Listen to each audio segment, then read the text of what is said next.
Uh-oh.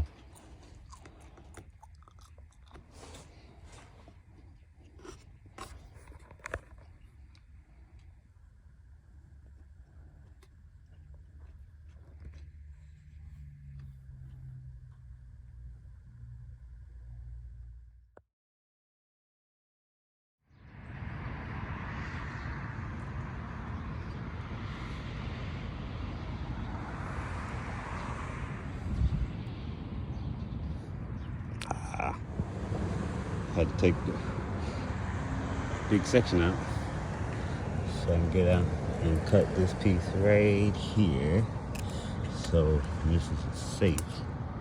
And then we'll slide it back down there, reconnect in the thing, and we good.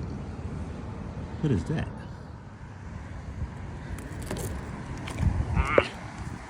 That hurt.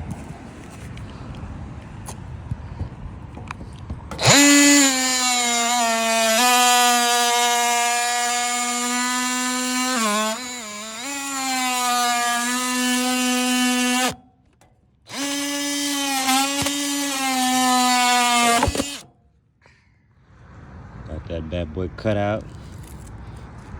Oh, I should have took a picture, but cut it out, put it back in there. I ain't taking that back out to take a picture. But going to connect it inside and then come back up with silicone and we should be good to go.